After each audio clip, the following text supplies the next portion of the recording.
Height देख रहे हैं, कहीं थोड़ा फ्लैट है, कहीं ज़्यादा है। ये वॉल्यूम आप जब निकालेंगे इसलिए वेरिएशन आएगा, इसीलिए एक मोटा मोटी अंदाज़ा ले लीजिए ताकि पता लग जाए।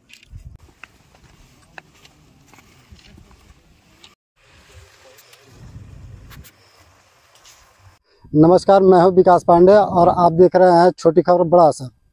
हम इस समय पहुंचे हैं यहाँ कुशीनगर के बिरवट कोनवलिया में, जहां बालू खनन के मामले में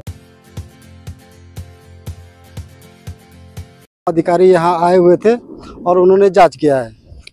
जांच में क्या कुछ निकल के आता है ये तो बाद का विषय है, लेकिन वर्तमान समय में ये देखा जाए तो ये नदी जा रही है और नदी में लगभग 1 मीटर डेप्थ की बात अधिकारियों ने कही है कि 1 मीटर का डेप्थ देख डीएम विकास चंद का कहना है कि 1 मीटर डेप्थ जो है नॉर्मल है और यहाँ से बंधे की दूरी लगभग 1 किलोमीटर के आसपास है। हमारी नज़र जा रही है एक पिलर पे और बताया गया कि यहाँ से इस जगह से नदी की तरफ खनन होना है। बताया जा रहा है कि खनन जो है कि इस पिलर से दूसरी तरफ होना है, जबकि आप सीधे तौर पे देख सकते हैं ये खनन इस पिलर से दूसरी तरफ किया गया है। अब इसका राज क्या है और इसके भीतर क्या मामला है, कैसा है, ये सारी चीज़ें जो है कि जांच का विषय है। और जांच करने अधिकारी भी आए थे और अधिकारियों ने इन सब चीज़ों का निश्चित रूप से मूल्यांकन किया होगा कि ये खनन कहाँ होना चाहिए और खनन में किन किन चीज़ों की खामियाँ आई हैं। और हालांकि इससे पहले तमाम गाड़ियाँ देखने को मिलती थी, लेकिन फिलहाल ये इस समय सब कुछ बंद है और बालू का खनन भी इस समय निश्चित तौर से इस समय बंद देखा जा रहा है। यह अधिकारियों का हनक है या फिर क्या है ये तो कुछ कहा नहीं जा सकता, लेकिन फिर से एक बार ये दिखाना चाहूँगा कि यह पिलर जो है, यह पिलर बताया गया है कि इस पिलर से दूसरी तरफ नदी की तरफ ये, जबकि यह सीधा दिखता है कि ये जो खनन है और ये जो है कि इस पिलर के दूसरी तरफ है। और अब इन बात यह है कि किन किन पट्टों के नंबर पे खनन होना है और कहाँ कहाँ खनन होना है और कहाँ खनन हो चुका है या हो रहा है, यह अधिकारियों का जांच का विषय है।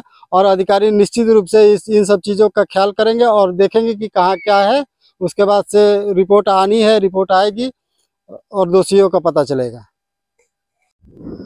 गौरतलब हो कि ये खनन का जो सिलसिला जो शुरू हुआ ये 2023 में शुरू हुआ। इसके पूर्व इसी खनन को रोकने के लिए यहाँ से महज कुछ ही दूरी पर पूर्व विधायक अजय कुमार लल्लू ने कई दिनों तक धरना प्रदर्शन किया था ताकि ये खनन रोका जा सके और यहाँ के होने वाली कटानों को भी रोका जा सके।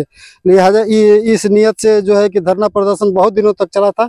उसके बाद के दिनों में 2023 में के आसपास इस पट्टे को जो है कि सरकारी कर दिया गया और सरकारीकरण करने के बाद से ये खनन का काम पुनः शुरू हुआ था। यहाँ आरोप तो कई तरह के लगते रहे हैं। आरोप ये भी है कि यह जो क्षेत्र है, पट्टा है, वैध तो कागजों में है, लेकिन ये कहा जाता है कि ये उस नंबर में ये खनन नहीं होता है जिस नंबर में।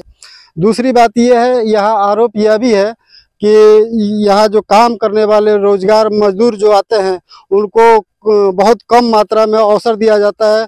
अमूमन 200-300 के जाते हैं और उसके बाद से उन लोगों को हटा दिया जाता है। उसके बाद से क्रेन वगैरह का प्रयोग करके, मैं क्रेन का वीडियो आपको उपलब्ध कराऊंगा, क्रेन वगैरह का उपयोग करके और ट्रकों में लोडिंग करने का काम किया जाता है। यहाँ के आके मौके का निरीक्षण करते देखे जा सकते हैं। मौके का निरीक्षण हो चुका है, अब क्या कुछ निकल के आता है यह देखने वाला विषय।